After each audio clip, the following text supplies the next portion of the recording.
So I'll just say next, and then maybe you could go on to the next slide. Sounds good.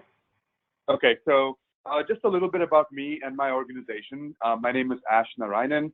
I am the executive director of Our Streets Minneapolis. We are a local community nonprofit that works to make the city of Minneapolis better for those walking, biking, and rolling. Rolling being people in wheelchairs or even those on electric scooters and other mobility devices. We started about in 2009 as the Minneapolis Bicycle Coalition, and a lot of the protected bike infrastructure that you see in the city today was a result of the early organizing done by the coalition. About 2 years ago, we decided to rebrand, also with a focus on pedestrian issues as well. Since then, we've really been focused on making the connection between how our street networks connect to everything else about what makes the city livable, like affordable housing, health, traffic crashes, air quality, and things like that. And I've been in this role for about a year now. And before that, I had the opportunity to work with Abby and the others on writing the transportation action plan, the climate action plan for the city of St. Paul. So that was a really good experience, and I'm really happy that the city unanimously agreed to adopt it. So in my presentation, I'm just going to go through a more holistic look at the transportation system in general and how a lot of the way that we've set up our transportation system contributes to increased carbon emissions. And then I'm going to detail some strategies about how we can actually decarbonize and get to low or zero carbon emissions while also building a system that works better for everyone. So next slide, Abby. As you can see here, today, transportation is the biggest source of carbon emissions in the United States. It's overtaken the electricity sector in about 2016. A lot of that is because of the work done to decarbonize electricity, and we have not been similarly successful in transportation. It is also the fastest growing source of carbon emissions across the United States. One of the big reasons for that is because we still overwhelmingly depend on fossil fuel powered vehicles to get around. 80% of our carbon emissions come from surface transportation, so cars and trucks, and most of it comes from our day-to-day travel, so people going to work, people going to grocery stores and school, and things like that. So if we need to decarbonize the transportation system, we really need to focus on where the majority of emissions are coming from, and that's from a personal driving habits. So what are some of the other ways in which the way our transportation system is laid out affects us as a community? On the next slide, we can see here that one of our big health impacts is traffic crashes. I'm sure most of us know someone who's either been injured or unfortunately killed in a traffic crash. In the city of Minneapolis, about 100 people die a year on average from traffic crashes. And there's a huge racial disproportionality there as well. Native Americans, who make up just 1% of the city's population, make up about 9% of traffic crashes, of people dying from traffic crashes in the city. And about 40,000 people, between 35 and 40,000 people die each year from traffic crashes in the United States as well. One interesting thing to note about the city of Minneapolis, and I'll often refer to Minneapolis because that's kind of where we work, is that there's something called a high injury crash network in the city, which is 100 miles of streets that are significantly more likely for a crash to occur. Of those 100 miles, only about 40% are actually controlled by the city of Minneapolis. The rest belong to Hennepin County, and about 20% belongs to the Minnesota Department of Transportation. So there's many different entities who make decisions on our transportation infrastructure within the city. So going to the next slide, I just wanted to tease out some of the that racial disparity and income disparity a little bit more as well. On the map on the left shows people's proximity to traffic volume, which is the proxy for how much polluted air they breathe. The deep reds are the closer you live to more traffic, which means more particulate matter emissions. And on the right side is, households below poverty level. The darker they are, the lower the average income for each household is. And that, again, is a proxy for race as well. People of color are more likely to be people of low income due to, years of systemic racism and many other reasons. And so you can see how much there's a correlation there. So the closer you're likely to live to a major street or highway, the lower your income is likely to be. And so there's a big racial impact as well, which means that people of color and people of low income are disproportionately breathing polluted air. And so diseases like cardiovascular disease, asthma, and lung disease are way more likely if you are low income or a person of color. Moving to the next slide. Here again, we can see that we have, how our transportation system is laid out shows, it's not equal in how people can access the city using a variety of modes. So if you don't have a car and you rely mostly on public transportation, a trip from North Minneapolis to uptown in South Minneapolis would take about 16 minutes by car on a good day.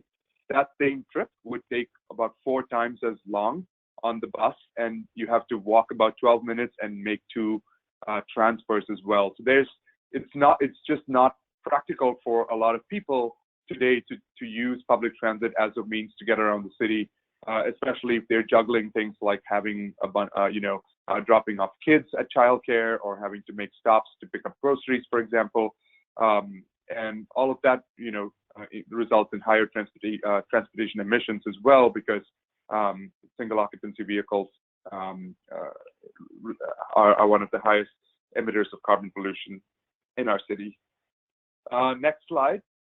A couple of pictures here. It just shows, what the city is like for those on foot or on biking. On the left is a picture of one of our board members who is leaving after a board meeting.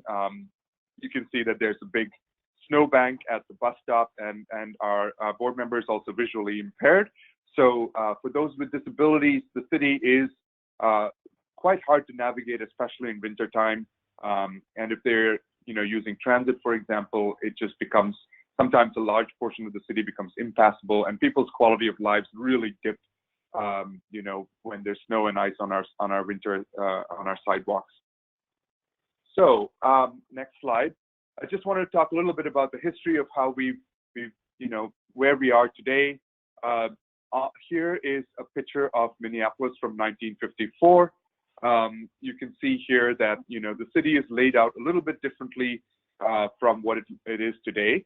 You can see some of the things that I noticed are that there's a dense interconnected network of street grids.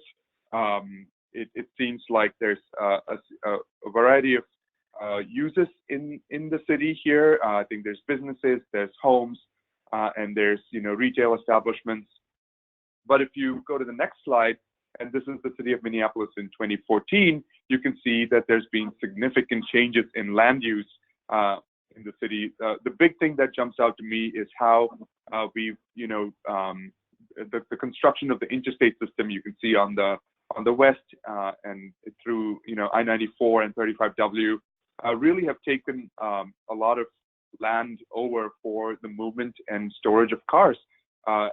And you can see that a lot of the homes and businesses in the first slide no longer exist and have made way to accommodate the interstate system. And you can also see here that a lot of the prime downtown land that used to be homes and businesses before have now again been given over to the storage and movement of cars. This has also resulted in the way that our trips have gotten a lot longer. So today you have to travel by car a lot more to access the same sorts of things that you could maybe a few decades before. So in just about 60 years or so, we've really changed our commuting habits. We've changed where we live, and we've really changed, how long it takes to get to destinations and the modes that we use to get to destinations. So all of these kind of combined. At the next slide, you can see how our growth in roadway miles have really kind of outpaced both population growth as well as, you can see that The blue line at the bottom, which is urban population, has grown at a somewhat steady pace, but then you can see the miles driven have grown at a much, much higher pace than that. So we have really invested in driving as a key way of getting around our cities, which is then directly responsible for a large portion of our transportation emissions. And then on the next slide, you can see here some of the other kind of systemic reasons for our carbon emissions from the transportation sector. On the left is what we call the Green Book, which is the manual that traffic engineers and planners use to design roads, streets, and highways. The Green Book, while it really is thorough, it's informative, it also kind of prioritizes traffic delay and the movement of cars over other modes as well. A large part of it does, and so that's one reason why we tend to see things like highways through our cities, as well as large roads that encourage higher speed. And then I mentioned a little bit about zoning as well. Minneapolis has made strides to change this recently through the Minneapolis 2040 plan, but you can see that until recently, a large part of the city was zoned for single-family homes, which means that you could not build, retail, you could not build, businesses in parts of the city that were zoned for residential, which also meant that distances between destinations were much higher. And then, and on the bottom right is, a cartoon which kind of talks about how we have kept expanding our highway system to accommodate more and more cars to fix congestion, but that comes at an expense, which means it comes at the expense of valuable land that we could be using for other purposes.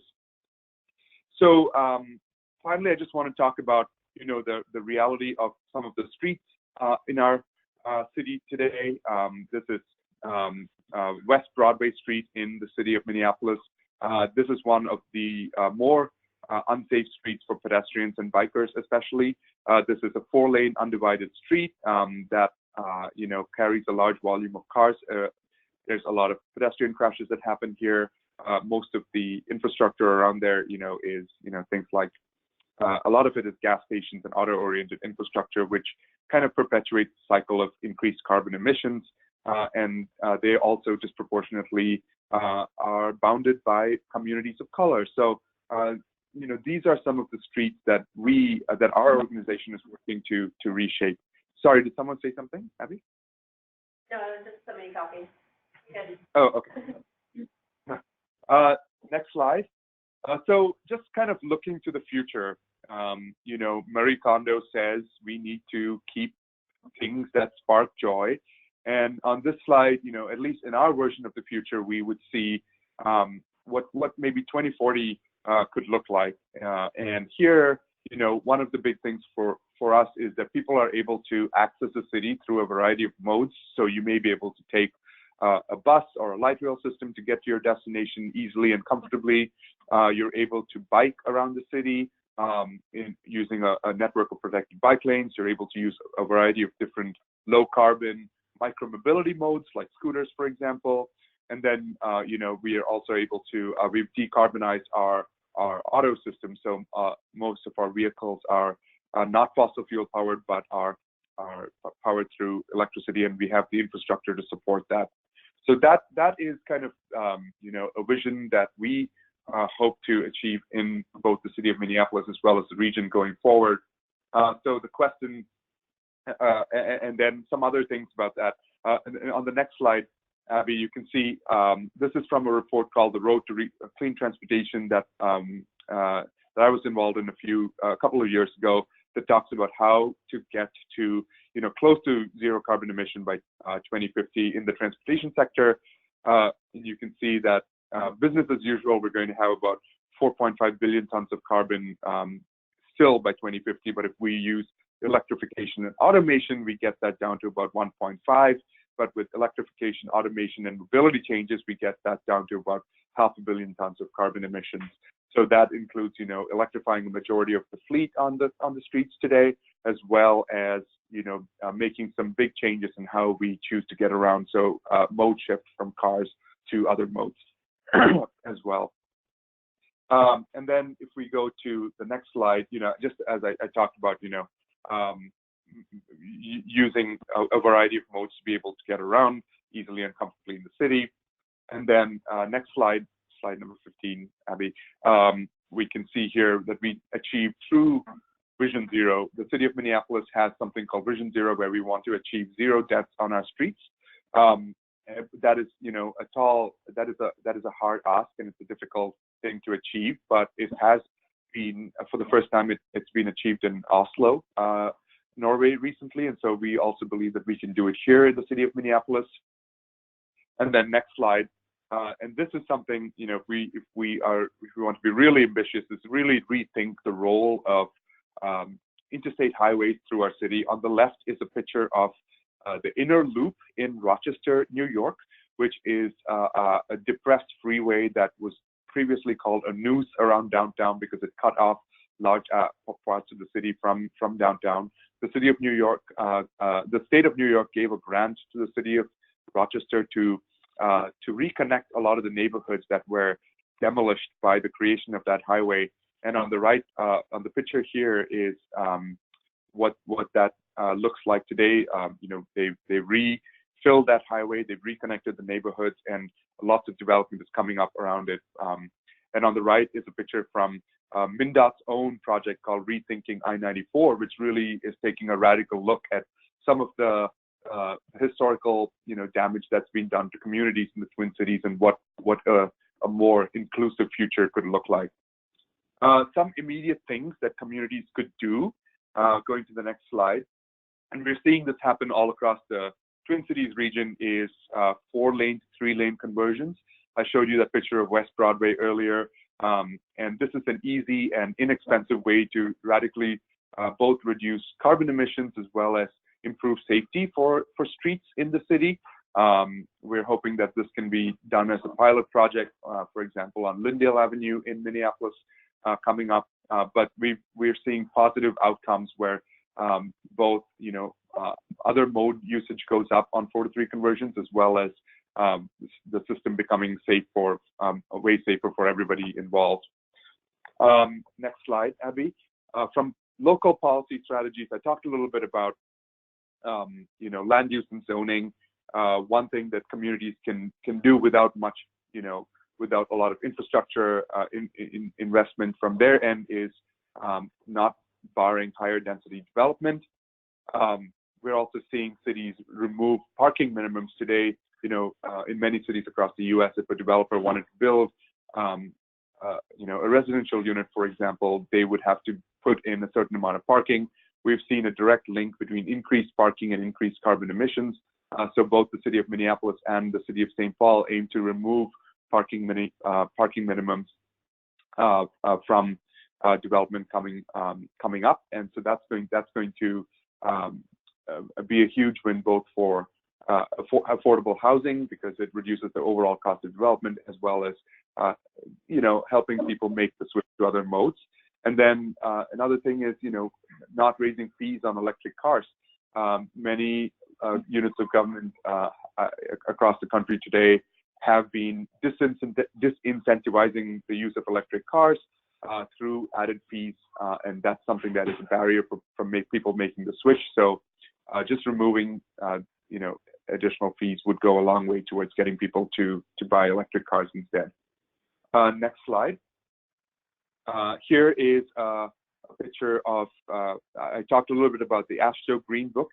This is a picture from what's called the NACTO Urban Design Guide, which is the National Association of City Transportation Officials, who are putting up new standards and guidelines for urban areas, which might look significantly different from what has been put forward in the Green Book, for example. Here you can see that there's a variety of modes being accommodated on city streets. There's specific attention being paid to how the elderly and the disabled can get around our cities. There's road space dedicated to transit, biking and walking, and also actively managing loading zones and drop-offs. That is going to be increasingly important coming up as online ordering takes off. And I'm just getting to the end here. Finally, last but one slide is really making sure that transit is prioritized in our cities. So things like making sure we have dedicated transit lanes so that buses that carry like 40 people are no longer stuck behind cars that may carry just 1 or 2 people. Prioritizing the movement of people on our streets instead of just cars, I think, is also important, making sure that we have an inclusive yet efficient transportation system that lowers carbon emissions overall. And finally, I want to talk about the importance of creating a protected network of bike and other slow lane infrastructure. As we create protected networks of bike infrastructure, we see biking go up significantly, and it's obviously a zero carbon mode of transportation. And we're seeing people use protected bike infrastructure year round, as well as as more electric scooters come online, for example. Those kinds of modes can also use this infrastructure. So I am going to leave it at that. And Abby, did we want to take questions right now? Yeah, we can do that. Are there any questions Okay. in the room? Yeah, I've got one. Yeah. So, where I live in Minneapolis, getting north to south Minneapolis for work with a bicycle sometimes is not very practical because it would take 45 minutes. I mean, is there any work with like getting some of the bike share programs to be electrified? It's just one idea. Yes. I believe that a significant number of the bike of Nice Ride bikes will be electric coming up next year. They had a pilot program in 2019 of just 50 bikes across the city that were electric, and I think they saw some really good numbers of people using that. And I think there's going to be between 1,000 and 2,000 bikes as part of the Nice Ride program that are in fact going to be electric. That I think will go a long way towards getting people to use them, as well as making trips more accessible and faster. Thank you. Yes. Another question to ask is about generally strategies to reduce the amount of carbon per capita. And so, for example, in some of the areas like where they're having infill development at the forage site, people are worried about a bunch of new cars being in the neighborhood. And so I'm wondering how, like, development and shared mobility hubs, sidewalks, how all that can help make it viable for people to not have 2 cars, maybe just 1 car or 0 cars. I'm sorry, I couldn't really hear the question. Abby or somebody else, could you repeat it? Yeah. Yep. The question was, how can we reduce car ownership in households? What are the different strategies around getting people to not be so dependent on cars? Yeah. So in addition to some of the strategies that I outlined, I would actually emphasize, getting rid of parking requirements as one of the key ways. I think when people when you remove parking requirements, it reduces the overall cost of housing. So people are actually able to live closer to where they work, and maybe they are able to live on a transit line, for example. We're seeing a lot of development mushroom alongside the blue and green lines. People, want to live alongside things like the Midtown Greenway, for example, just where they're able to use, different ways of getting around. And then, maybe we could also think long term in terms of the amount of public subsidy we give to car ownership, both through parking, but also in terms of how much money we put into expanding freeways and things like that in and around the cities. Maybe moving some of that funding towards cleaner transportation modes, both active transportation, transit, as well as electric cars, I think would go a long way. And then I think, as the person mentioned, we are seeing things. The city of Minneapolis is piloting mobility hubs, which aims to be a one-stop shop for different transportation options. It kind of gives you a sense of reliability and certainty. So if you know that you're able to step out of your office and either take a electric scooter, or get on a bus, or get on the light rail, or take a nice ride bike or nice ride electric bike, for example, or call an Uber or Lyft, or even use your car. I think when people feel like they have a whole bunch of different options, that kind of gives you a feeling of confidence in being able to get where you want to go in the time you want to do it. And so those are a couple of things I think that local governments can take action on fairly quickly. Any questions from the room? Any online? Yeah. Beth has a question. Beth, I'll try and unmute you. Let's see if I can do that. I think I might be unmuted. You are. Hi, Beth. Okay. Hi. Good morning.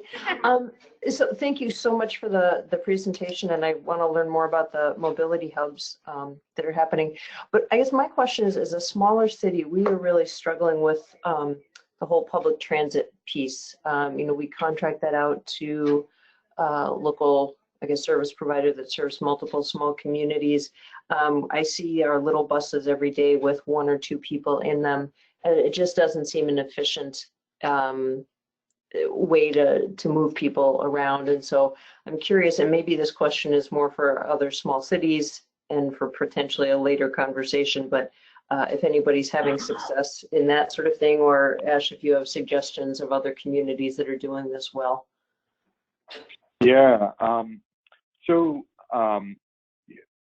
The biggest thing that we are seeing in terms of transit ridership is people really want their transit systems to go where they want to go reliably and frequently. So frequency is kind of the key to getting people to ride transit, it seems like, at least from the signs that I'm seeing. So if you know that your bus is going to come every 10 minutes, for example, that means you don't have to look at a bus schedule, you don't have to fiddle around on your phone. You can just go to your bus stop and know that a bus is going to come and it's going to take you where you need to go. I think that is probably the number one thing that you can do to make a bus system more attractive. And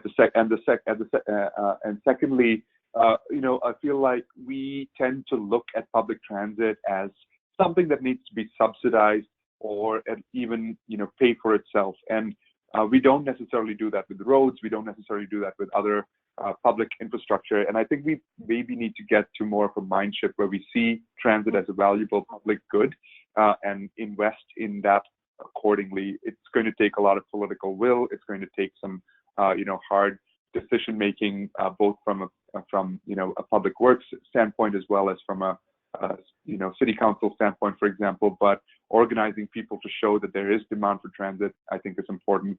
And then finally, prioritizing transit on city streets, which is where local governments have most control, can show that the city is putting, a lot of stake into making sure that transit systems work well for everyone. I think that kind of signals to people that this is a reliable, efficient way for me to get around. Those are just a few things from my end, but I think that other transit managers probably would have a lot more to say on this. Yeah, I would add that MnDOT has an Office of Transit, and one of their people, at least one full-time person, talks about fixed route transit and deviated fixed route transit. And so an example of that, I actually spent like a week recently in a town of like about 3,000. And so the local buses, they were like 15 little mini buses. They had a fixed route, but they would, if you needed to go up to a mile, I think MnDOT has maybe a 3/4 mile or a mile. So the little bus will deviate to drop you actually at your house, certainly for people who are older or carrying lots of groceries or young kids. So they sort of deviated fixed route, and I don't know to what extent smaller cities in Minnesota have experimented with deviating their fixed route, but the idea that you have only one sort of route and the bus only goes there, MnDOT is quite comfortable with the fixed route system. So it works well. Personally, I used it for a week and it worked. We have a question from Mary, and she asks, do we know where drivers are coming from? Suburbs, inner cities, outside of the metro area? I don't have, great information on that, but I do want to make the point that today, because of the proliferation of, cell phones and just a lot more probe data, cities are able to find out exactly where people are going and where people are coming, through buying packages from data providers. And so we have the ability to make planning decisions at a granular level that we've never been able to do before. So, companies like AirSage or Streetlight Data are able to say, reliably how many people are coming in from the suburbs to the inner city core, for example.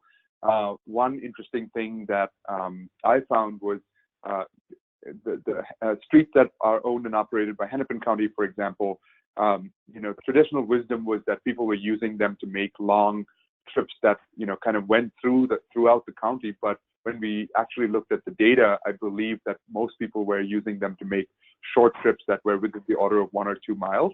And so that has some implications for planning purposes and for street design purposes. And I think the more cities are able to use that kind of data for decision making, I think we'll be able to make smarter and more cost-efficient decisions as well. And then in addition to just car traffic, where we just have this treasure trove of data coming from people using electric vehicles, nice ride bikes, people from their cell phone data just using bikes. And today we're even able to distinguish whether a person is walking, biking, or taking the bus. And I think one thing that cities can do, and the city of Minneapolis is doing this already, is forcing scooter companies, for example, to share real-time data with the city. And I think that they're using that data to make transportation planning decisions.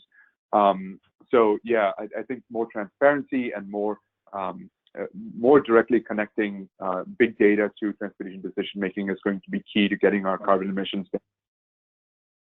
And I'll just add on to that. I mean, the way that we've been capturing emissions from travel is by looking at in-boundary vehicle miles driven, which doesn't tell you, where people are going, where they're coming from. And Met Council is preparing to provide travel emission, building emission data for every single jurisdiction within their boundaries. And they're going to be using streetlight data. So they purchased streetlight data, which is basically using the GPS from our phones to know where we're starting and where we're going. So they'll have a better sense with their travel emissions for cities within the 7-county area. So we'll have a better sense of those emissions. Yeah, Jessi. And then I'll just add, for cities not in the metro who maybe aren't ready to commit to something like EnergySage or AirSage or GreenLights, there's also, it's kind of coarse, but census data called On the Map that you can look up, and there's an interface that allows you to choose your geography, and it'll give you kind of a rough, like, you have 10,000 vehicles coming into your city every day for work from this direction. So it's cardinal direction oriented, but it could be a nice intermediary tree, open source step if you want to investigate some of those data points. One more question. That's the census. Mary, maybe we hit on this a bit, but Mary was also wondering how we are addressing the need for more transit in suburban areas, particularly those coming in. Could you repeat that, Debbie? Yes. How are we addressing the need for more transit in suburban areas, particularly for people who are coming into the metro core? Yeah, I don't know exactly, but I think Metropolitan Council is doing a good job of really looking at things from a regional basis. I think it's important that cities have their core transit systems that they support, and that those are really kind of the backbone on which the rest of the system is going to be built. But then there's efforts right now to get more suburban connections to the city. For example, on Highway 252, which is now being converted to an expressway from Brooklyn Center through North Minneapolis into downtown Minneapolis, which connects onto I-94. I know that there's some groups in the city, like the Sierra Club, who are lobbying for it to be there to be a bus rapid transit system on that route, for example. So I do think that making those regional connections are very important. More and more people, we need to be able to connect our suburbs to our cities, and I think making sure that transit is a core part of that is important. But sorry, I'm not giving you a very good answer here. I don't exactly know what is being done. So we're gonna switch gears to building. Sorry, we can save that for later. We're gonna thank you, Ash, so much for your presentation and for taking the time to call in for that. And if you want to hang around, I know you got to jump off pretty soon. Thank you. Yeah, thank you so much. And if anybody has any follow-up questions, please feel free to email me. My email address is ash@ourstreetmpls.org, and I'll try to answer them, or if you have anything else. Thank you so much, Abby, for the opportunity, and thank you for listening to the presentation. Yeah, of course. And we will share the slides in the workshop and contact info as well. So I'm going to turn it over. Hi. So I know everyone's been sitting for about an hour, so why don't we take like 30 seconds to just stand up and stretch and feel the joy. Yes, feel the joy. We're talking about transportation. We're moving in the building. It's fine. I know. It's okay.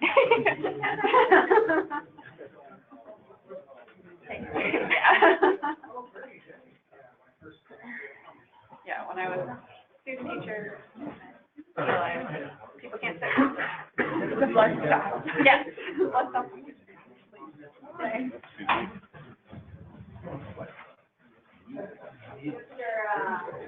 Yeah. So we're gonna get started in about 20 seconds. So do a quick refill on coffee, but then let us get back to it. Thank you. Yeah.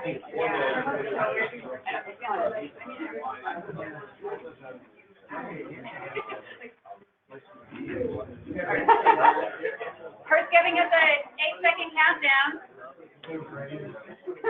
All right. All right, if everyone wouldn't mind taking your seats, we'll get started to talk about the building side of things and how we can spark joy with addressing our greenhouse gas emissions with building energy, specifically in communities and community policies that cities can look into to bring more joy to their community. So I have to start off with these couple of slides about who I am, who I'm with. So I'm Katie Jones. I'm the Community Program and Policy Manager at the Center for Energy and Environment. We're an energy efficiency nonprofit based out of the Twin Cities here. And we focus mostly on energy efficiency to promote a stronger community, or stronger economy and environment. So we work in a lot of different areas. You may know some of our programs. We do the Home Energy Squad. So we drive the little vans around and do residential home energy audits. But we also do cold climate energy research. We also, offer consulting to the large buildings that need it, for recommissioning other things. We work on policy both at the local and state level, and we actually have a finance arm. So we do lending to businesses, homes, for residents, as well as help communities do their lending. So we're an organization that's all about impact. We like implementation, and so here's just a snapshot of what we were able to accomplish in 2018. And so this actually kind of ties into what Abby was saying earlier about, what is our idealized community? We want impact. We want impact bigger than this. So that's why I'm talking to you today. So another thing that, so I'm actually a big fan of Marie Kondo. So when Abby first came up with this idea, I was so on board. I watched the whole season when it came out last year. And, I took the first step and looked at, so Marie always talks about the easy things. So start easy and start segmenting things. So you first look at your clothing. And so actually I'm still on that step of going through my clothing because it's still it's just some simple parts. But anyway, that's all touching on, you need to start segmenting.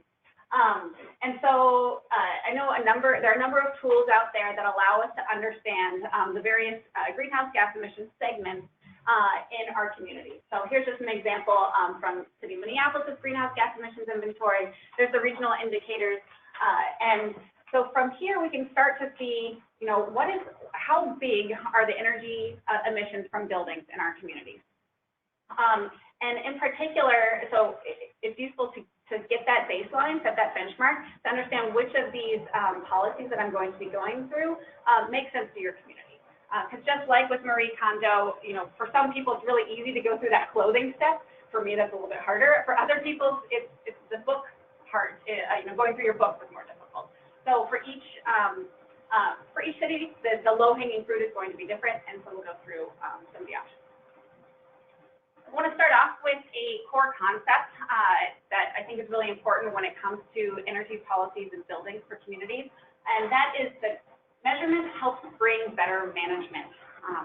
And so basically, there's this mantra: you can't manage what you don't measure. And when it comes to energy efficiency in buildings, right now it's pretty invisible. Most people don't know how efficient their buildings are, and so that's kind of phenomenal in some ways. Like, we measure the efficiency of our appliances, we measure the efficiency of our vehicles, but our biggest assets, our most expensive assets, we usually don't know how efficient they are. So measuring your energy efficiency is a key thing. So we know there's great opportunities to save energy, but we got to set that benchmark to see what that opportunity is. So what can cities do to manage their building emissions? You can think about these policies. So I'm going to be going through each one of these policies individually, and these touch on different building types. So again, you know, we're starting big with our greenhouse gas emissions. You could look at buildings, you could look at transportation, you could look at waste. So we're just taking it down to buildings, and now we're going to take it down to one level lower with building types. Because, and when I started back here, if you look at this graph, or say we look at Rochester, this reddish orange is the residential energy consumption, and this sort of yellowy orange is the commercial industrial energy consumption. And so if Rochester really wants to tackle the lowest hanging fruit, where's the biggest opportunity, that commercial industrial sector makes sense for them. For Falcon Heights, it may be different because I know it's more of a residential community. So the policies that Falcon Heights would go after would be different. So I'll touch on each one of these just to kind of set the lay of the land to start.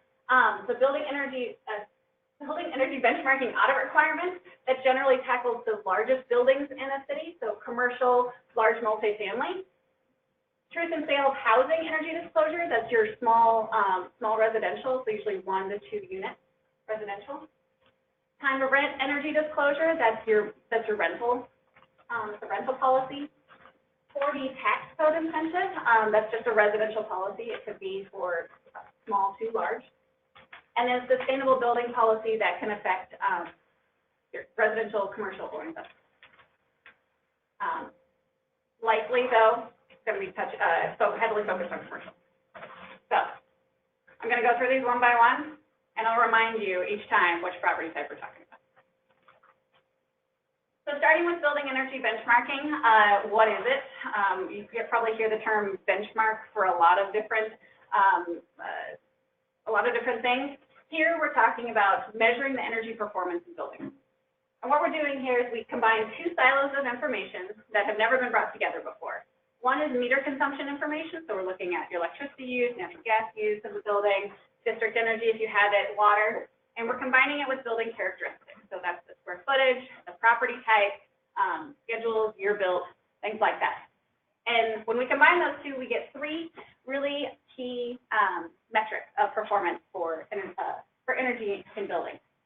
First one is energy use intensity, which is kBTU per square foot per year. So it's the raw energy use divided by the area for a year. So it's a very, very raw number. The Energy Star score does one better, and it takes into account a number of these other building characteristics, such as types and schedules in your built, so that I can compare, an office to a school with that metric. With that energy use intensity, I really can only compare a school to a school because the property types are really key for understanding. And then this information also helps you understand greenhouse gas emissions.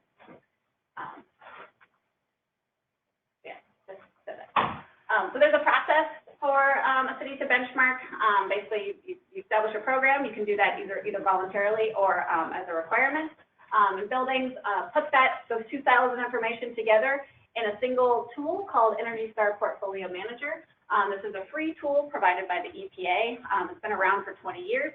And there are over 30 jurisdictions, so 30 cities throughout the United States that have actually a policy requirement for large building owners to put their information in here and disclose their energy performance. So why would cities want to do this? Well, there's a lot of benefits. Like I said, right now energy efficiency is kind of hidden in buildings, and so it helps building owners just understand how their buildings are performing and helps them prioritize their actions, their capital improvements, or just operational improvements. Also facilitates building peer comparisons. So when cities have programs, they then disclose the building performance and make that publicly available so that buildings can compare themselves to their peers, which we all know that peer comparison helps drive competition and rise to the top.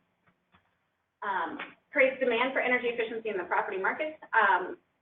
So when we talk about or think about a new office tenant that is looking for space, they have lots of things they're looking for: location, price, all these types of things. But more and more tenants are wanting green amenities, and having an energy efficient building is often one of them. We actually see rental premiums on buildings that buildings can get higher rental premiums when they have high energy performance, and that's indicated by Energy Star certification or LEED or something like that.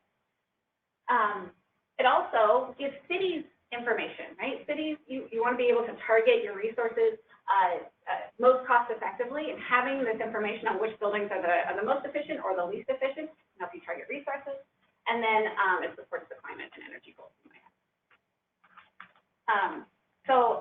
I went through these slides really quickly, but if you really want to know more about benchmarking, the March workshop will be going into more detail, and specifically about a Hennepin County program that is actually available to cities outside of Hennepin County to make this more feasible, especially if you're not, like Minneapolis. It's also available to cities inside of Hennepin County. Yes, inside and outside Hennepin County. Another thing I wanted to mention here is that we now have 4 cities in Minnesota that have a benchmarking policy. St. Paul just recently passed a policy. Edina, St. Louis Park, and Minneapolis. So Minnesota is actually has the second greatest number of cities that have benchmarking policies in the country. So still Minnesota. One other tack on that I wanted to give here for with benchmarking is this energy evaluation component. A couple of cities have gone this extra beyond benchmarking steps, where they require basically an energy audit of low-performing buildings. So I don't want to get on too much detail here, but I'll have to talk at our March workshop. So the second policy is the truth of sales housing energy disclosure. So this touches single-family homes, duplexes, smaller buildings. And it discloses a home's energy fitness score at the time of sale. So what does this really mean? So a number of cities, I think it's 13 cities in the metro, have a report that is, or an inspection and a report that is required at the time of sale called TISH, Truth in Sales Housing. And historically, that report has just required health and safety information. So, is your basement at risk of flooding or at risk of falling or whatever? And now there's an opportunity to add just a few data points to that inspection in order to generate a fitness score and provide really crucial information to a new buyer about the energy efficiency of that house.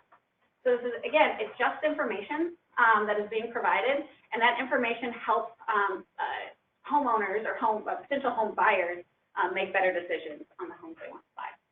So this home fitness score is on a 1 to 100 scale, 0 to 100 scale, 0 being inefficient, 100 being efficient.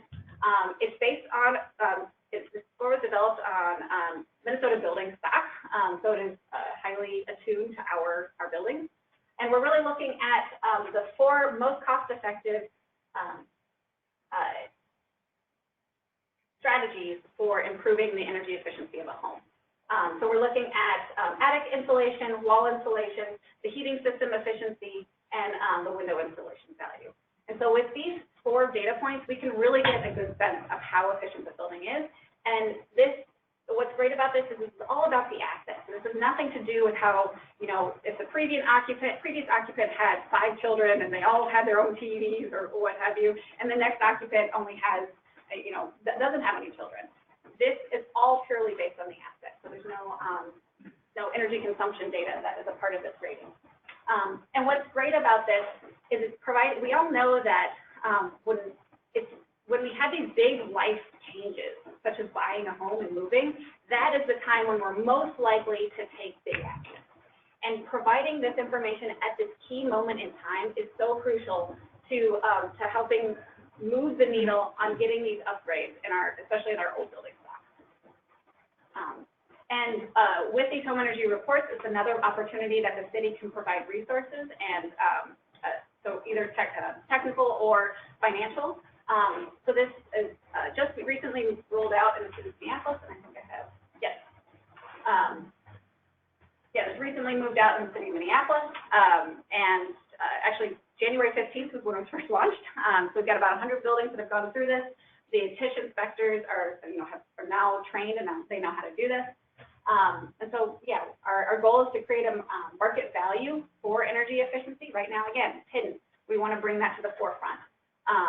And so that people can make better decisions. They don't buy the house that has 0 roof insulation, or at least if they know that going in, so that before they move in, they do that and they don't have to disturb their life with that installation. So, yeah. The next potential policy is the time of rent energy disclosure. So this is a policy that Minneapolis is actually the first in the nation to come up with. So this is a brand new idea. So when it comes to that like Marie Kondo scale of like a really easy low-hanging fruit to a little bit harder, this would be on that harder range, but I just kind of want to plant the seed and like provide some information. Because this is the one that is kind of the least figured out of these energy policies. So that's not to say if you want to be, a forerunner and figure it out, that's awesome. So this one in Minneapolis, the goal of this is to provide energy information at time of rent. So when a new renter is trying to find a new home, a new apartment, or single family rental, that they would have access to information that tells them the rough cost on a cost per square foot basis of the energy, of the utility bills for that rental. And the city of Minneapolis had a couple of reasons for doing so. One, we know that housing affordability is hard in the metro right now. And so having another piece of information as to how much my home is going to cost is really valuable. And second, we want to, again, drive more investment for energy efficiency in these buildings. So we want building owners to compete for these good tenants by improving the energy efficiency of these buildings. So in Minneapolis, we kind of segmented how that disclosure will be happening in 2 parts. The first is that those buildings that are the large buildings, 50,000 square feet and greater, they're already a part of the benchmarking program. And so that information, we already have a sense of how efficient those buildings are. And so essentially the landlords, all they have to do is give that information to the prospective tenant. So that one is easy. For buildings that are smaller, less than 50,000 square feet, the goal is to disclose average energy use per square foot from a portal using utility data. And because the policy has been adopted but not yet implemented, there's still 2020 is the year that they're figuring out how that portal will exactly look. So the next potential policy is a Forney Municipal Tax Code incentive. So I think a number of you may be more familiar about this. I'll admit this isn't my area of expertise, but if you have further questions on this, I have connections to people who can give you that information. So 4D is a tax code that is set up at the state level and basically allows cities to utilize in order to, and the goal of this is to be able to keep more housing affordable. So a building owner could be eligible for a tax break, property tax break, up to 40% if they keep a minimum of their units, so at least 20% of those, 60%. So they must be affordable to 60% of 2 households that are at 60% of area median income for 10 years. And why am I talking about this in the terms of energy? Well, when, you know, as city staff, you understand that whenever the city has a hook into a business or a property, that is the time when you can leverage different resources. And so with this, I'll stop here. If buildings sign up to be a part of this tax code, then the city can offer additional incentives. So in the city of Minneapolis, they're using some of their green Crosshair funds to provide energy efficient upgrades to the buildings that are part of this program. So that's kind of the segment there, or the overlap there. So here's a better sentence that says that. So the Minneapolis 40 Green Crosshair offers property owners a match funding up to 90% of project costs, up to $50,000 for energy efficiency. So it's kind of it's been interesting. We've seen that building owners are motivated not only from the affordable housing side that they want that tax break, but some have actually even come to the city saying like, oh, you'll pay for the majority of energy efficiency projects? Yeah, we'll do this. And the city gets kind of that co-benefit that, you know, they just wanted the energy side, but the city gets more affordable housing. And some were only interested in the property tax credit, and the city gets more energy efficiency done in the city. So it's kind of a win-win. And the crux or the thought of all this is that the more energy efficiency upgrades that are done in these cities, done in these buildings, the more affordable that a housing will be because of the lower bill. All right, and the fifth policy option is a sustainable or green building policy. So this affects new or significant reconstruction of buildings. And typically this is only really targeting commercial, but theoretically in other states it is also targeted residential and industrial. So what this is that, well actually, take a step back. So in the state of Minnesota, we have one energy code, one building code. And you know, that means that there's one standard of efficiency of the buildings that can be built right now. But you know, there are some cities that want to move farther faster. And one good example is the city of St. Paul. And you know, about 10 years ago, they said we wanted to move further faster. And how can we do that? Well, for buildings that are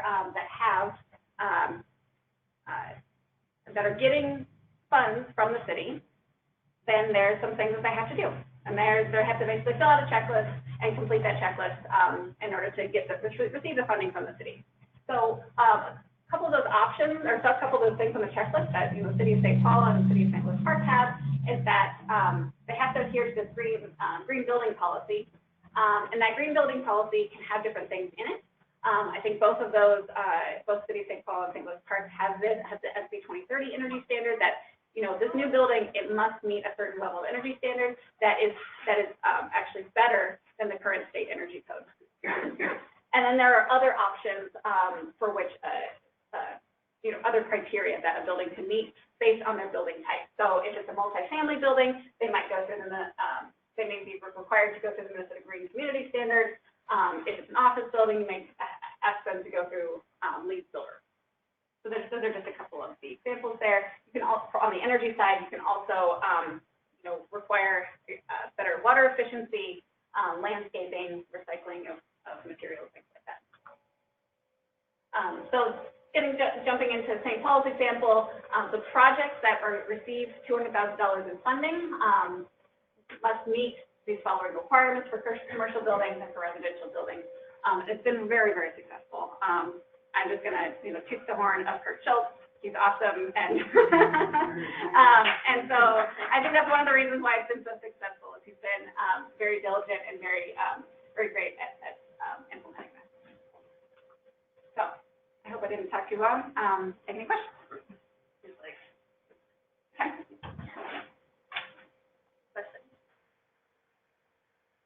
Yeah, I'm curious. One of the issues that we have is there are a lot of new buildings going up, especially along the transit corridors, like 2- to 3-story multifamily buildings, and we're kind of waiting for the potential stretch building code to happen maybe in a couple of years. And, so, and a lot of times Minneapolis or other suburbs don't have any incentives, so they can't use the sustainable building policy. So I'm curious about efforts to educate developers about, like, for example, paid financing for new construction, so they can get 20% of the money if the bank says yes, to be able to put in better HVAC and a building envelope. So we can start going for net zero buildings right away, even if you're not having requirements, how to get way more developers to understand it voluntarily. Yeah, I mean, that's a good point. Until there are other options provided to local governments by the state, education is kind of the option. And I have seen cities, their economic development folks, they know their developers that are in their cities, that are coming to their cities and bringing projects. It's an excellent time to say, hey, the city is moving this direction, and we would like for you to do more of this green building. So I think that is definitely an opportunity that cities have right now. Maplewood has a voluntary sustainable building program. Yeah, one question. Yeah, go ahead. So if I got my data right, I believe CEE, or the Home Energy Squad, does about 6,000 audits a year.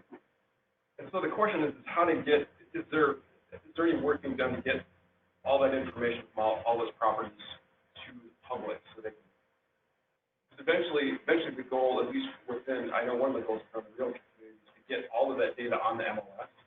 And I know the Minneapolis piece is in process, but I don't know if there's any work just to release. I guess it'd have to be voluntary because you can't force the homeowners, but I don't know if there's any work that's done to kind of keep that moving forward. That's a great question. I'm a big proponent of transparency. That being said, so that data technically belongs to the utilities, because the Home Energy Squad is a utility program that CEE implements, and so it's their data, so it's bounded by their data privacy. That all being said, when cities have adopt a TISH energy disclosure, then that information belongs to the cities, and so then they can make that information public. So even if the homeowners or property owners wanted to volunteer that information right now, they could, but there's no real mechanism or process or place for that information to go. Yeah, that's what I was wondering, if CE is doing something that you're saying no. Yeah. Are you working with realtors or associations of realtors to educate realtors about this? Yes, very much so. Could you repeat the question for the folks on the webinar? Yeah, so the question is there any education being done to realtors on the time of sale energy disclosure? And the answer is yes. That was a key piece during the policy development phase, as well as its implementation phase, that realtors are a big partner in the success of this, and making sure that that potential buyers know the value of this information. And so yes, for sure. Peter? Quick question, the 4D tax program, you talked about how that's being implemented in Minneapolis. No other cities that are thinking about that, or have other cities implemented the program? Yes, so the question is, Minneapolis has a 4D program and taken advantage of it, and has an energy efficiency component to it. Are other cities doing so as well? I know Edina had set up a program, but they couldn't get a lot of traction. That being said, that's not my particular area, but I'm happy to follow up with other cities, or with you on what other cities have done that. So we're gonna move to the next presentation. Yeah. Sorry, thank you. Just in the sake of time, so next up, Jessi Wyatt is gonna talk about decarbonizing electricity, and then Phoebe Ward is gonna share a solar project that she's been working on. And if we have time at the end, then we can certainly come back for additional questions that you have for any other presenters, except for Ash. But yeah. Bye, Ash. So hello, everyone. I know quite a few folks in the room, and I think on the phone, but I'm Jessi Wyatt. So I'm an energy planner and analyst with the Great Plains Institute. And So far, your presentations have done a really nice job of skirting this line between overwhelming you with metaphor about how all these things tie into tidying up emissions, but the buck stops here. So this is going to be very metaphor heavy, and we are going to stretch how these things apply to tidying up. We're going to do that through the lens of electricity. So we talked about transportation, we talked about buildings. There is going to be some overlap, but I think if for nothing else, it's just going to help reinforce all the great things that you can do. And we're going to contextualize a little bit of this by looking at the utility portfolio. So when you start thinking about electricity emissions, the first thing that you're going to do or want to understand is that electricity emissions in Minnesota have been declining over the past 11 years. So many are probably familiar with the graph at right, which shows all of the sectors across the state and how their emissions have changed over time. And it's on the MPCA website if you want to get a closer look at it. But as you can see, utility emissions or electricity emissions started off the highest, and then there was a pretty sharp trajectory downward, and that trajectory is expected to continue over time. So what that means for cities is that all of a sudden, a lot of resources that you would have otherwise had to expend at cleaning up your electricity emissions, you can now put to other uses to really see impact in a lot of different ways. So that reduction that we saw was largely achieved through fuel switching. We'll talk a little bit about that, and that was moving from coal to your other renewable alternatives. So now we're going to tidy. The 4 buckets or tenets that we talked about at the onset, we're going to bring through this presentation. So you start by envisioning your ideal electricity system. That's going to vary by your community, right? So in a community that has great solar resource or wants to see solar on all of their rooftops, that might be a key component of your vision. In a community that doesn't love solar and wants to see a lot of wind because they love turbines and think that it harkens back to, the Danish ideal, then they're going to have a vision that includes that. So understanding what your community is trying to achieve through the deployment of renewables and cleaning up your electricity emissions is going to be really key. The second is discarding what you don't need. I have a colleague who used shave, shake, and shimmy. Not really sure what it means, but I feel like it's kind of potent. So you want to just cut the fat, right? Like, why are you using electricity if you don't need to be using it? And so how can you dovetail this, cut emissions through cleaning up the emissions and electricity that you are using, but also reducing the electricity that you're using in some. So cut out your superfluous users. Third, organize the electricity use that you do keep. So I touched on that. We're going to talk about organizing it by sector. I'm going to use the phrase greener and cleaner a lot. And then the fourth is going to be follow the correct order. So that is going to vary by community again. And we're going to talk about 3 key metrics to help kind of pick what your order is or should be. But typically it's going to be your lowest hanging fruit, right? How can you make the biggest impact right away? So we start off. Greener and cleaner. So for envisioning your ideal electricity system, we have 2 key actions that you are going to want to think about.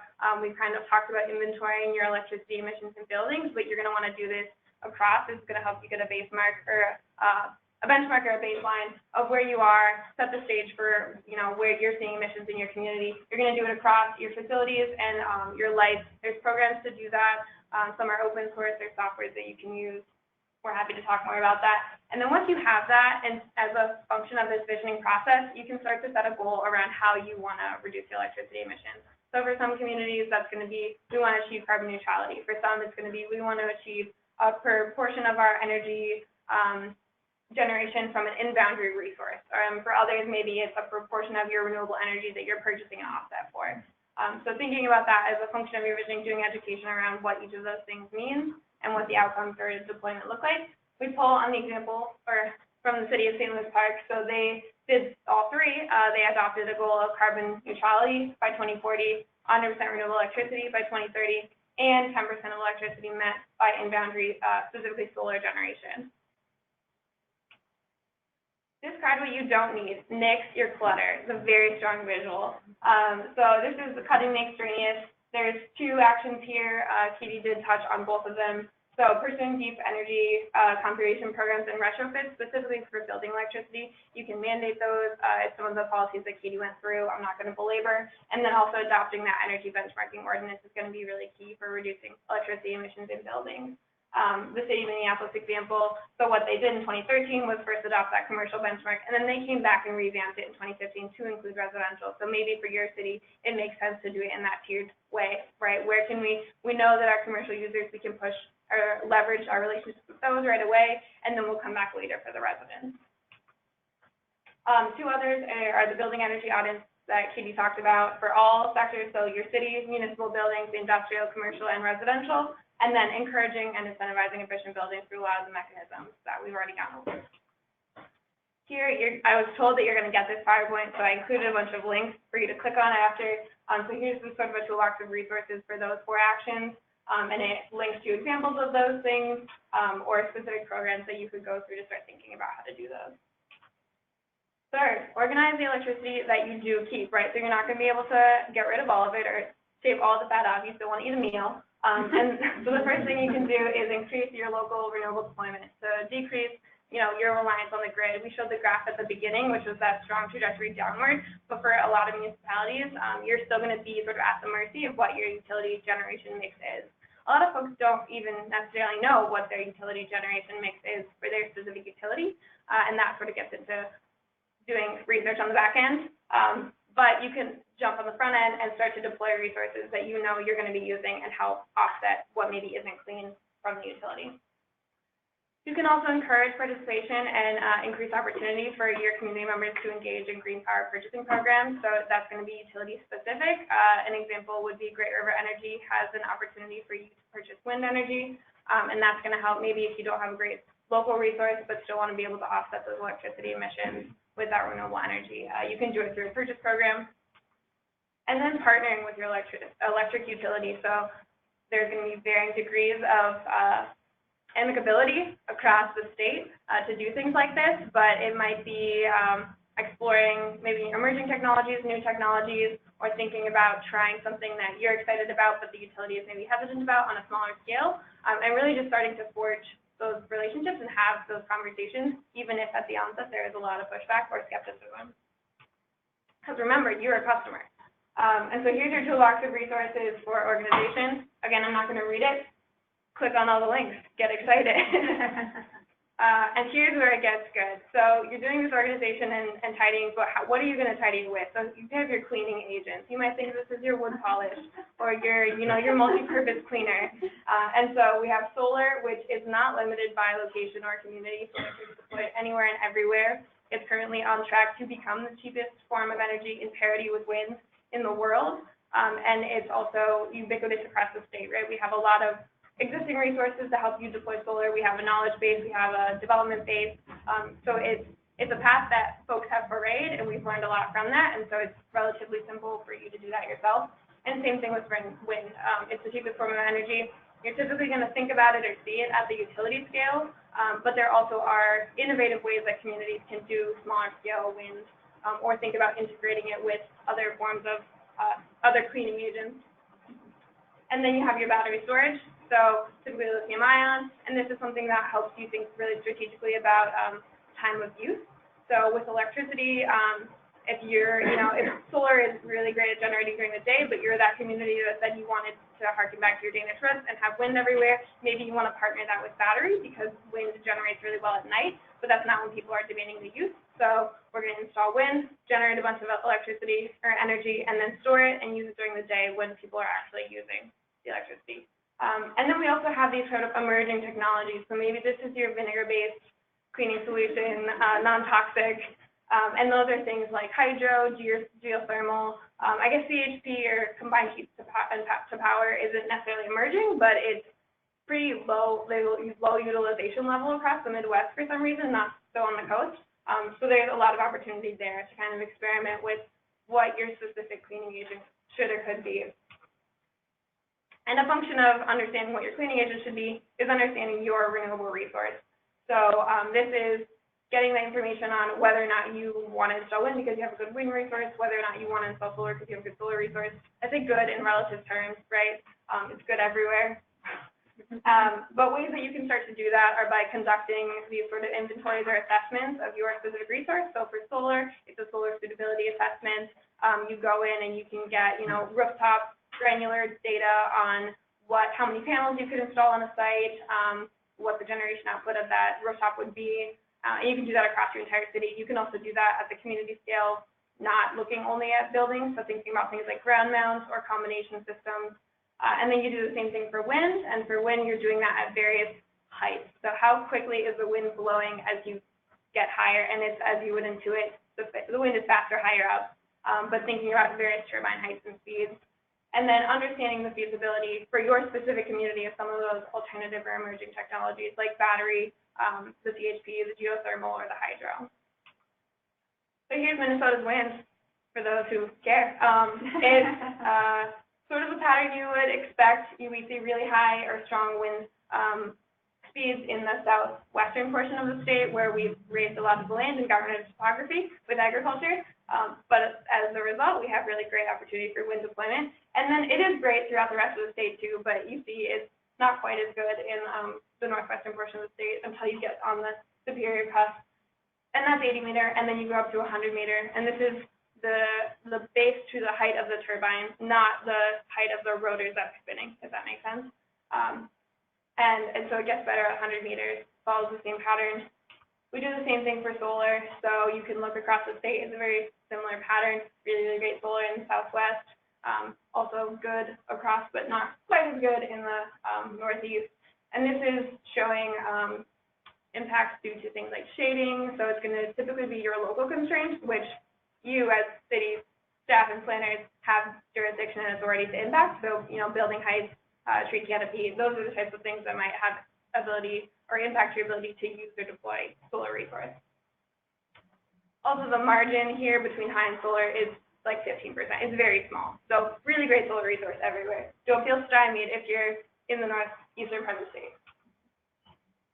And then what can you do with that? So this is an example of an innovative way to use that data to then start kind of making waves. So the city of St. Louis Park, again, not taking on them, they just rock, made a map that took this data.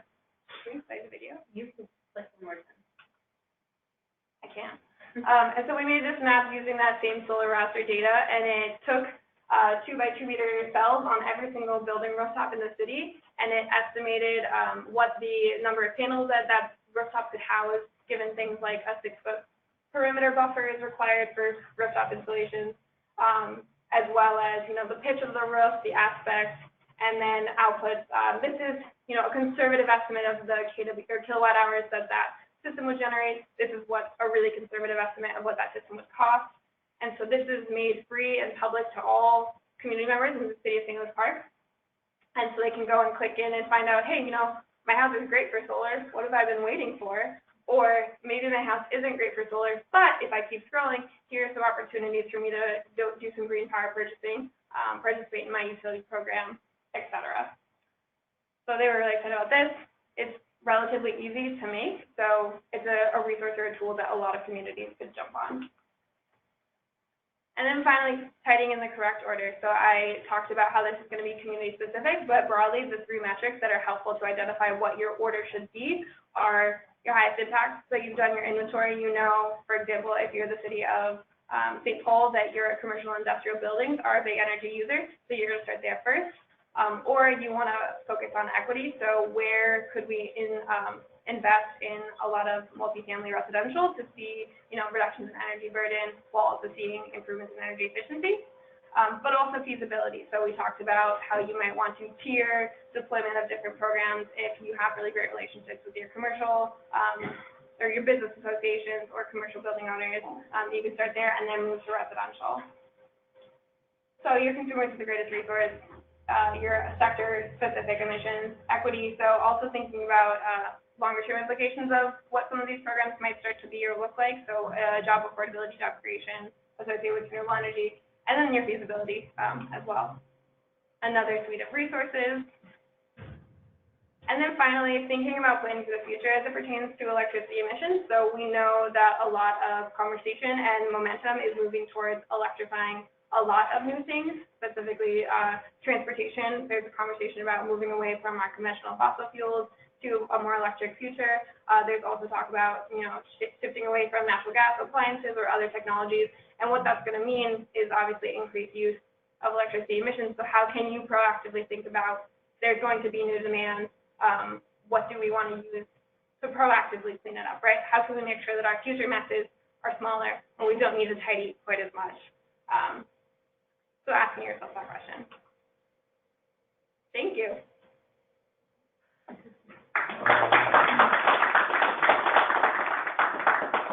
all have any questions for me? I have a question from the webinar. How did St. Louis Park do their solar site assessments? Did they contract with a vendor for that? They contracted with us. So we, GPI, helped them make that solar map. So the University of Minnesota has a publicly available raster data set, and we just help sort of put it into that GIS format and turn it into an online tool. But they host the tool now, and their GIS department maintains and deploys it. So if another city were interested in doing something similar, what would they do? They could reach out to myself or Abby. I believe our emails are in this PowerPoint, and we can give more information about how to do that. Okay.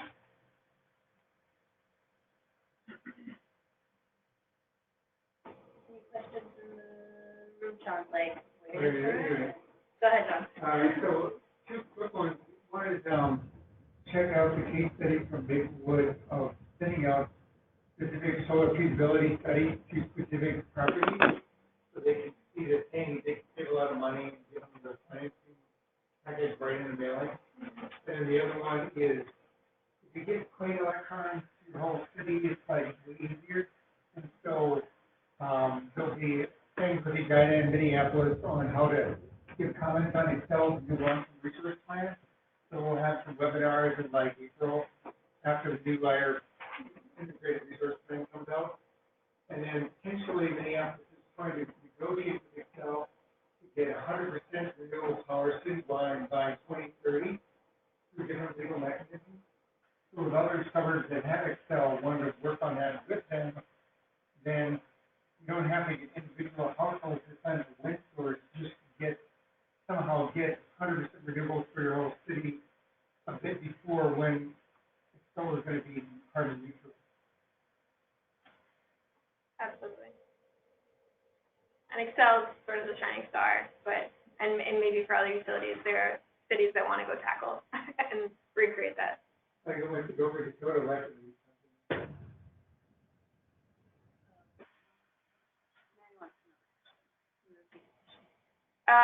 So it was more of a comment that it's way easier to get clean electrons to your city, and so there are mechanisms for cities to go and comment or participate in utility planning processes. So things like integrated resource plans. The example given was a set of Edina and Minneapolis working with Excel to do that, and then the first piece of that was doing outreach with specific solar site analyses that give buildings a cost estimate that say, you know, this is your savings associated with that, and Maplewood found that to be a really powerful way to do education and see results. Other questions? Otherwise, you get to hear about solar from Finis. Maybe something that's relevant. Actually, so the Southern Minnesota Municipal Power Agency, SIMPA, they just put out their plans to be 80% carbon free by 2030. Wow. So there was a press release about it. That's awesome. Great. Are you familiar with solarestimate.org, that website that does something similar to that? You know, for U of M also works with that software. I think that's helped separately. There's that. And then there's also Google Project Sunroof, which has varying degrees of coverage, so it might not cover every city in Minnesota. But if you just are wanting to do like a single site or your municipal building, you can get a really rough estimate online using these free calculators. I think NREL, the National Renewable Energy Laboratory, is also either out already or planning to come out with something that does a similar thing. So do you find them to be comparably accurate? They vary somewhat. So the considerations like the aspect or the pitch of your rooftop are going to be accounted for in different ways, but none of these are taking the place of an actual on-site assessment by a solar installer. These are just to help you. Maybe you have 10 municipal buildings and you want to know, we can only assess 3 of them, which should be prioritized, and these provide really useful metrics for that.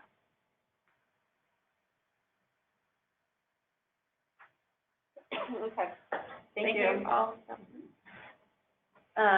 Phoebe, I don't know how you want to operate this. You want to? Politely request that you click on. Yeah, I can do that. Okay, so I'm Phoebe. I'm a Minnesota Green Corps member serving with the Search Office, and back in October, louder? Okay, I have trouble doing louder. I understand. So back in October, Pete Lindstrom and Dan Zede came up to my desk and were like, "Are you busy?" And I was like, "Not at the moment." They're like, "Great, because we have a lot of work for you to do." And they gave me this spreadsheet that was like several different tabs the main ones that I was supposed to focus on were direct purchase solar, third-party solar, and community solar gardens. And there was a list of public entities on it that basically they had either heard or knew had solar somewhere in their system. And I was supposed to go through it and verify it and then potentially create a map. It turns out that people don't necessarily advertise where their solar is or what it is, and sometimes people who plan to have solar at some point never install it. So what I ended up doing instead of just Googling was calling up, I think, conservatively 130 different groups, sometimes 2 to 3 times, just to verify these things. And often that ended up taking like a month and a half because people are busy, they don't answer their phones, or you have to call them back a couple times, or you call the wrong person. And for someone with phone anxiety, this was like intensive exposure therapy. I am no longer afraid to cold call people because it just got blasted out of me. So eventually I kind of accepted that the person I had called 3 or 4 times was not going to get back to me, and I just made peace with that.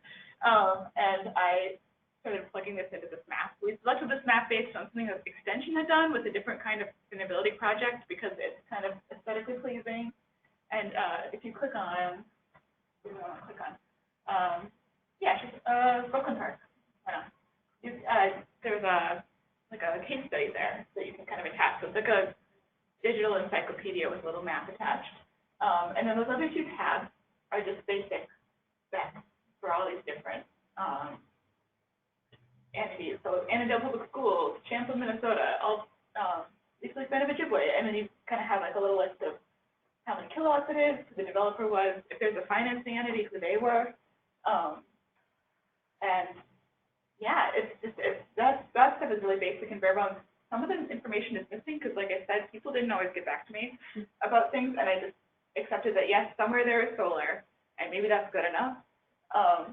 And then, but for the featured stories, I'm just going to go through 3 because I found them particularly illustrative in different ways.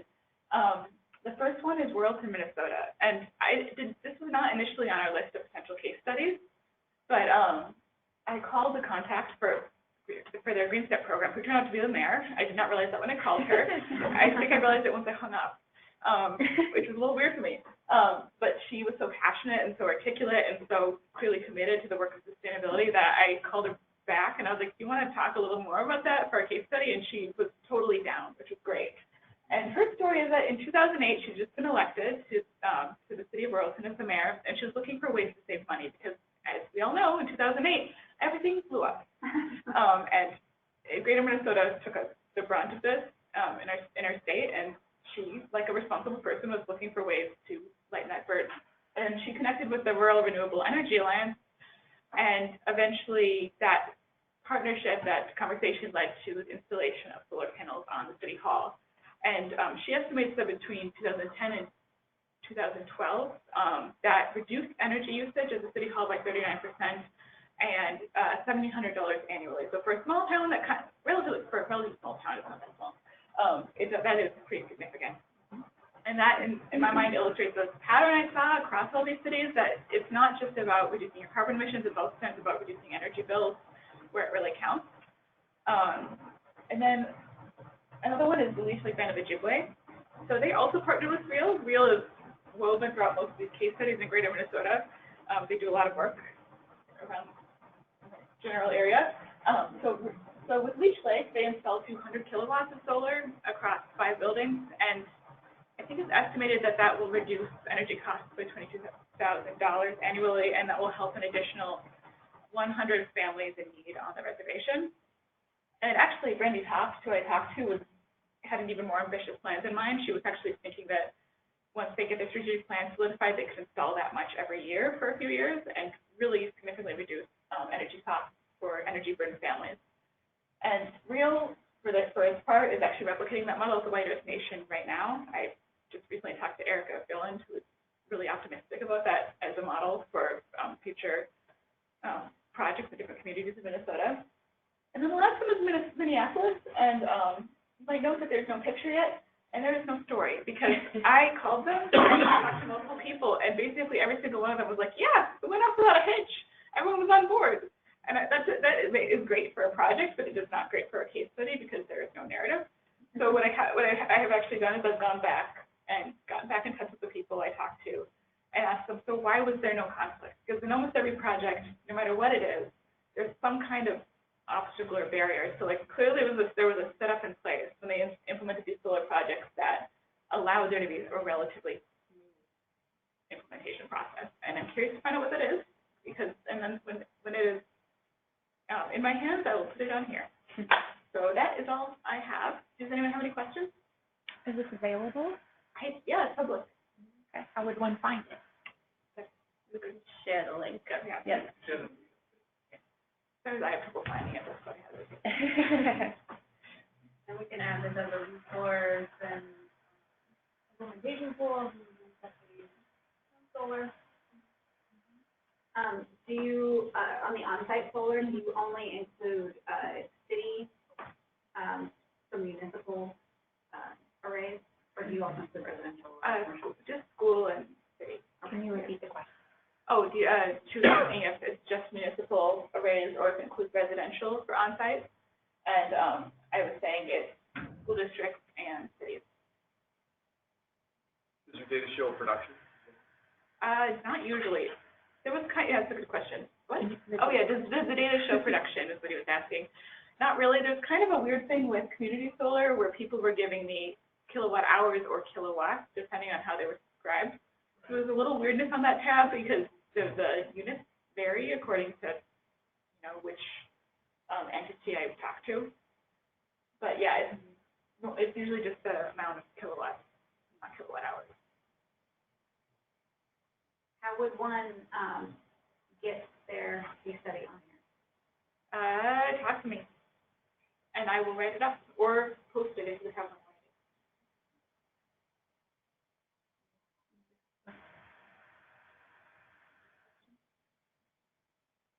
Talk to Brian Milberg at the city of Minneapolis? Oh. Have you talked to Brian Milberg at the city of Minneapolis? I talked to a couple people. I've been trying to get back in touch with Kim Havey. I'll connect you with Brian Milberg. Okay. He's the one that you should talk to. Okay. Thank you. Solar in schools tends to be somewhat of a challenging thing for residents and I'm just wondering if you guys have a write-up on that. I know you have the new GreenStep schools coming on board, like how to help problem solve, trying to deal with your facility department and your school district. Can you repeat the question? He's asking if we have a write-up on solar in schools and potential barriers for solar in schools. We don't on here. This is like case by case. So but there are a few schools that we talk about on the map. There was I don't think it's a public site yet, but there was a person at the university who did gather some data of solar on schools, pilot program. So maybe, yeah, you may not have seen that whole. I'll see if I can. I'll connect you up. Could be more to add. You also got some schools, but You actually private members. Actually, I did not know that many schools had solar on them. Any other questions? Yeah, thank you.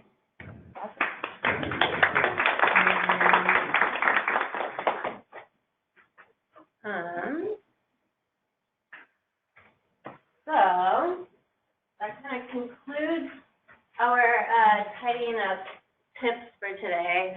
I think that, there are people who say there are a lot of problematic things with the KonMari method. But I think at its core, identifying those things that really spark joy. Emitting greenhouse gas emissions are not the things that spark joy when you're driving your car, right? It's other things. And so are there ways that we can do, live our lives how we want to live our lives in a carbon-free way that sparks joy and improves our quality of life. And so that's kind of the essence of what we wanted to get at today and thinking through these different sectors in a little bit more fun way. So I hope that you all enjoyed the lens and all of Jessi's metaphors. She really dug deep.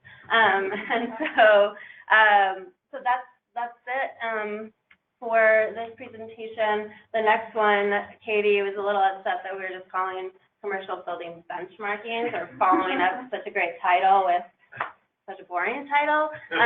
But she mentioned before that Minnesota is in second place basically with building benchmarking policies, and we'll probably have a couple more this year and keep that list growing. So it was like, I don't know, eat California's lunch or something like, here we come, California, because they're number one. But nonetheless, it will be a very informative, great workshop, and we'll focus in on what you can do in your communities around commercial building, energy efficiency, and what policy levers are available to you to drive that. So we look forward to that conversation. It'll be, again, the first Wednesday in March, March 4th. I believe it will be right here in this room. And we look forward to seeing you then. So thanks, everybody. Thanks, everybody on the phone. Yeah. Sure.